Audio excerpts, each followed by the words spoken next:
Disclaimer, there will be spoilers mentioned in this video, so if you haven't seen this film and don't want me to give anything away about it, this is your warning to go watch it first and then come back. Also, everything said in this video is just my opinion based off of personal experiences. Feel free to agree or disagree as you wish. After all, this is just a personal critique. Enjoy the video! Hello everyone, my name is Cowan and welcome to another episode of Cowan Critiques. Today's movie that we are going to be critiquing is High School Musical. I actually got a suggestion from my coworker Jack to critique this movie because it has been officially 20 years since High School Musical has come out. And fun fact, I've actually never seen High School Musical the full way through. Thanks Jack for the suggestion, and let's go ahead and get started with the critique. Disney Channel's High School Musical was produced in January of 2006, so just 9 months before I was born. Fun fact. It was directed by Kenny Ortega and written by Peter Barsocchini? I'm sorry.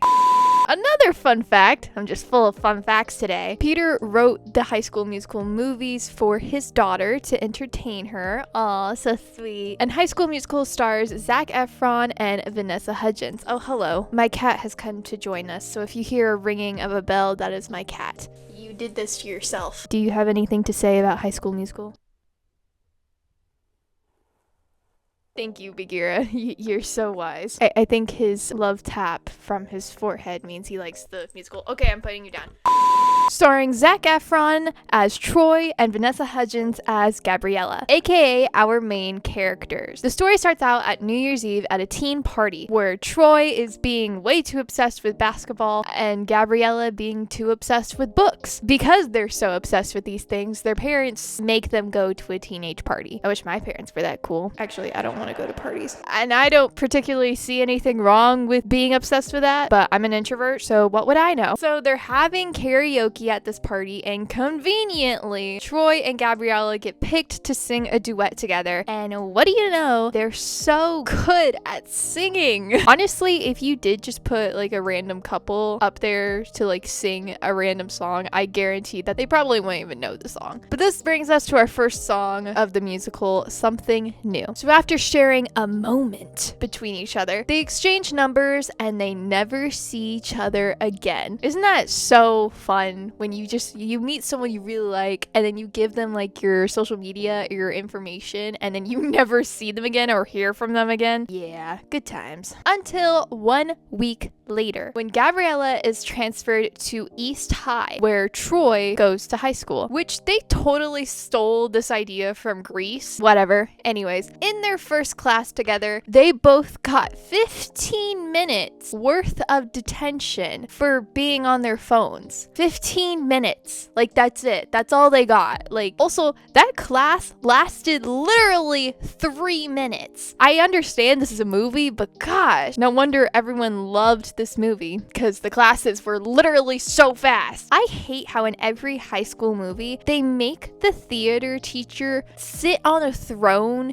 and just call it their desk. My theater teacher was for sure a queen, but she never had like a throne, and she definitely didn't shove that in our faces. Because they teach theater, they have to make them more dramatic than they already are, and most theater teachers are not. Moving on. So Gabriella and Troy reunite and they get to talking, but then we meet our antagonist Sharpay, who is my favorite character. Love Ashley French, and as you expect, she's the most popular mean rich girl in school who has always gotten the lead roles in theater. We also can tell that she has a little crush on Troy, which as a theater kid, it is pretty uncommon for an arts kid to be with a sports kid. Then again, this isn't my high school where all the athletes are really rude and suck. Sharpay can also tell that Troy has a crush on Gabriella. You just got rejected, my girl. I'm sorry. Reasonably, she's not too happy about it. We move on to our next song, Head in the Game. I remember the song being so different than it actually was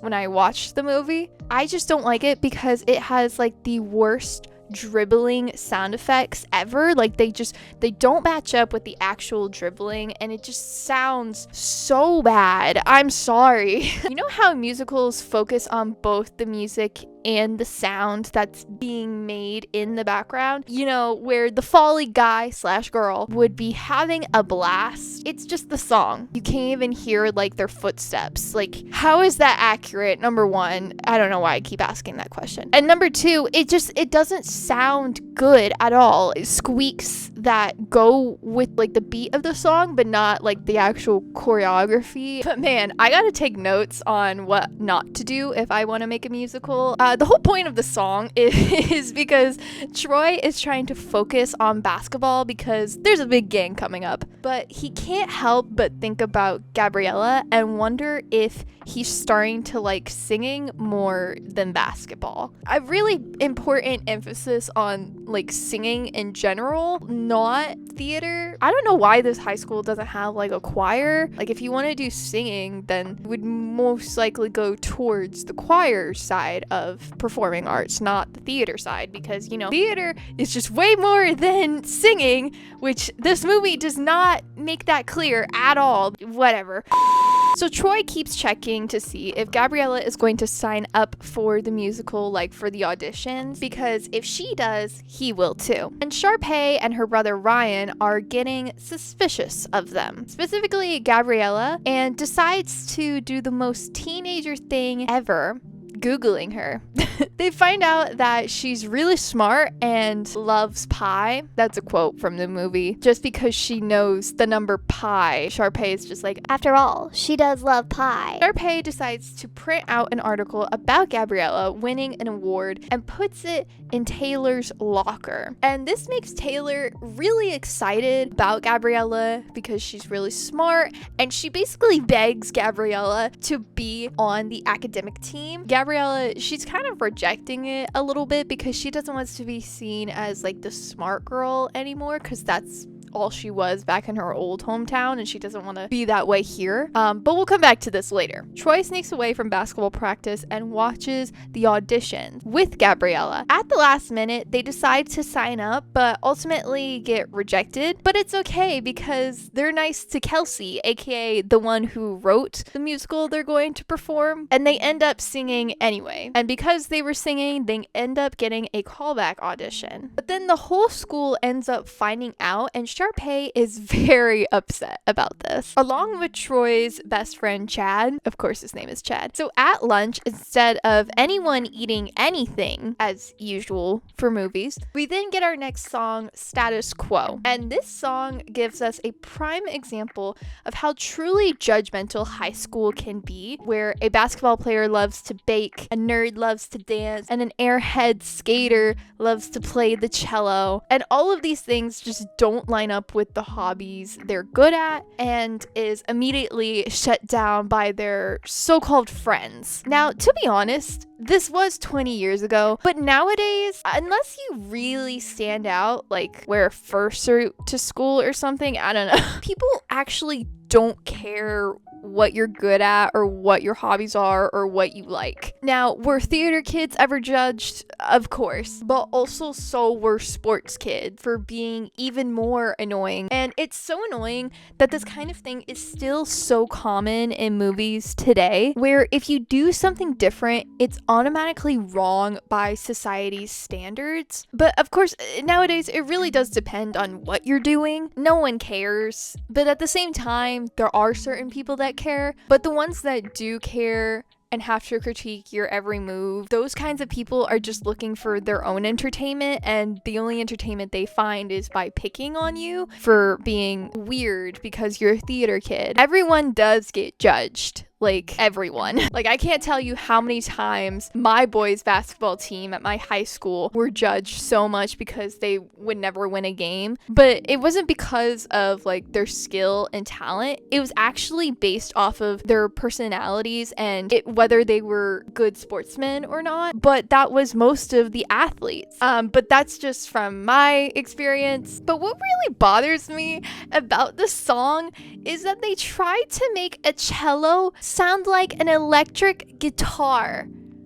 Why? Now, the rest of the school is even more out of whack because people are actually being cultured. Oh, the horror. Someone likes to play the cello. Oh my gosh, that's terrifying.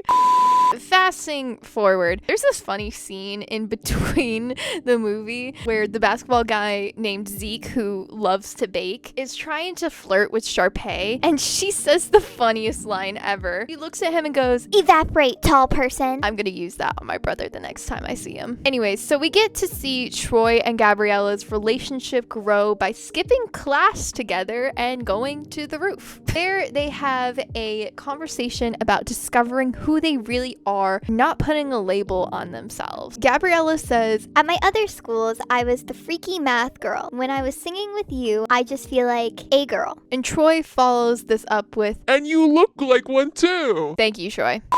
So Troy and Gabriella secretly practice together the song they're going to be singing at the callback auditions. But they also help out with the sets and the costumes, getting more involved in theater. While Troy's dad is getting very concerned about why Troy is not showing up for practice. And he reminds him that basketball is more important than some girl. But Troy confesses that he wants to do both basketball and singing and be with Gabriella. Anyways, so Chad and Taylor also try everything to convince Gabriella and Troy they need to only stick to basketball or science. And they do this by literally setting Troy up to say things like, "Gabriella is not important," while she watches him say these things on a live recording. They literally stomp on her feelings. Chad and Taylor just don't care, basically, and she starts crying, and all Taylor says to her is, "We'd love to have you on the Scholastic Decalathon." I think that's how you say it. I'm sorry if I'm pronouncing it wrong. So brutal, Taylor. So brutal. In the end, Troy and Gabriella quit the auditions for the musical, and Gabriella hates Troy.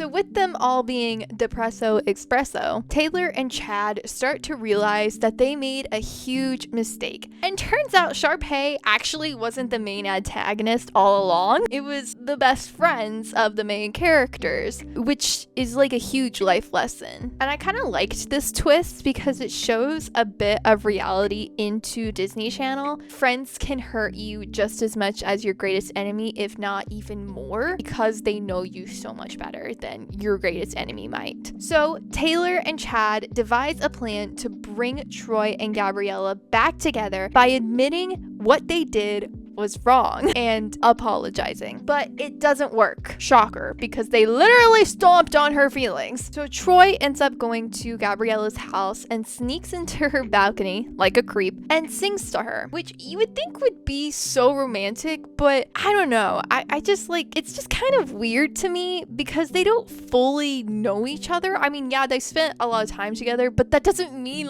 he can just show up at her house on her balcony and not telling her that he's gonna come over. They make up and decide to do the callbacks after all. But Sharpay and Ryan still don't want them to take their roles, so they convince Miss Darbus to move the auditions to be at the same time as the championship and the decathlon. That way, Troy and Gabriella won't be there for the callbacks. However, Troy and Gabriella have a plan to make it to both. Okay, but what ticks me off though is the fact that they still trust Taylor and Chad. First of all, they're the most toxic characters. Second of all, they really don't do anything to make up for what they did to Troy and Gabriella. Troy and Gabriella got back together on their own terms. Chad and Taylor, they did nothing to make up for their mistakes. All they did was just apologize. Sometimes yeah, an apology is all you ever need, but in this situation I disagree. I think they needed way more than just an apology. They were literally the result of Troy and Gabriella breaking up, and they're still gonna be friends with them. I don't know, I guess I just hold a grudge too much. And Troy and his dad also make up by telling him to have fun in the game they both love. Not bringing up the fact that Troy likes to sing, but okay. Thanks, Dad. Thanks for being so supportive. Of course, he's only supportive about basketball and not what Troy actually wants to do. So Troy and Gabriella end up making it to the callbacks by hacking the scoreboard and some liquid chemicals. So the whole chemical part, they literally could have died. And they were just "Oh, but we get to go to the callbacks now." you could have killed people. How is that okay? And they perform the second most iconic song, Breaking Free. And it's actually so cute how Troy comforts Gabriella by telling her to just look at him. It reminds me of Sam. So in the final scene, Troy and Gabriella win both the roles and their championships. And we end the movie with the most popular and iconic song in all of Disney Channel history. We're all in this together. And one more thing, at the end of the credits, Sharpay confesses her love for Zeke's cooking, and he is just genuinely terrified. It was really cringy, but it was pretty funny too. So now it is time for me to give my overall thoughts and be rating this movie out of 5 stars. You know, High School Musical is really what made Disney Channel so popular. It's what got its footing for 1, musicals, and number 2, just movies in general for Disney Channel. And now that I've seen it the full way through, I can see why a lot of kids, including myself, well, what I mean by myself, even though I didn't watch it fully as a kid, I watched some clips, like the songs, but I can see why kids thought that this was high school and this is what high school was going to be like. While High School Musical is not the first movie that revolves around high school that Disney Channel has made, it is the most popular and looked at, which gave children a lot of false hope. You might think that they would look at, say, the song Status Quo or at Sharpay and be like, wow, high schoolers can be mean. But the problem is children only look at the happy parts and the fun songs and choreography. They don't see high school for what it really is. It's a place where you learn, get your diploma, make some friends, find out what you like, but it's also a place where you get bullied, get harassed, and get depression, honestly. And the same thing goes for middle school, because there has been Disney Channel shows based off of middle school, and they're just like, oh, middle school is so fun, it's so happy, blah, blah, blah, blah. No, it's not for some people, but high school will never ever be this glamorous. I think Disney continuously producing movies like this over and over is just wrong because they're giving children false hope. I think the biggest problem I had with this movie was both the singing and the acting. Again, it's Disney Channel, and this is early Disney Channel too. It's even worse than like Teen Beach Movie and Zombies. It's cliche, nasally, predictable, early 2000s, and just Disney Channel. I keep saying this for the past episodes, but what I really mean by it's Disney Channel has a certain aesthetic that we all remember as kids being so great because it was the only content we were kind of allowed to watch, which I'm not blaming parents for. I think old Disney is better than alternatives. Old Disney is definitely better than Disney Now. Like Disney Now is just woof. And looking back on some of these Disney Channel movies has made me think about how I don't want my writing to be like this. I don't want my writing to be this simple and so like dramatic and just no. So what I'm trying to say is having a musical take place in high school is not a bad idea. I mean, several musicals have done that, like Heathers or Mean Girls, but it's not great. It's not great. It has to be executed in a very certain way in order to be good. And what doesn't make it great is the lack of reality and the realistic high school experience, which I'm sure when writing this movie, that was the goal. The goal was to not make it like high school and depressing as high school. The goal was to make it as happy as possible because in reality, high school sucks and it has only gotten worse. So it makes sense for a kids movie to hype up high school a lot, but I think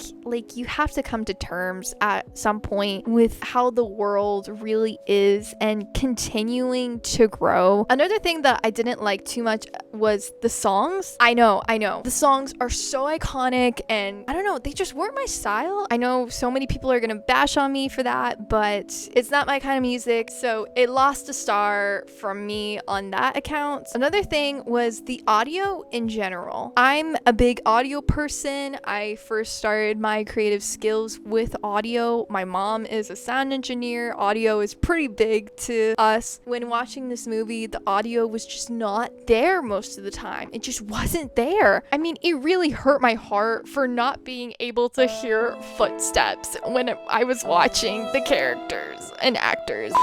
Like, was there even a Foley person? Like, at all? Some of the lip syncing was off. Not good audio loses another star. And one more thing before I give my rating. The way this movie treats theater is just so disappointing. It was mainly about singing, and whenever Miss Darbus was making it like sound educational, she just didn't it didn't even sound like she was talking about theater. This actually happened to me in this semester. She was giving life lessons, not theater lessons, which is exactly what my college theater professor did this semester. That's all he did. He mainly gave life lessons, which, yeah, life lessons are good, I guess, but they're not what you're paying for. Like, you're paying hundreds of dollars to be here to get this credit so you can graduate, and you're learning about life lessons that you don't even need to learn because number one, you probably already have learned them, but number two, you just don't care. He wouldn't teach theater, and that's what exactly Mrs. Darbus in this movie is doing. Sorry, I'm getting very angry about this because it's true.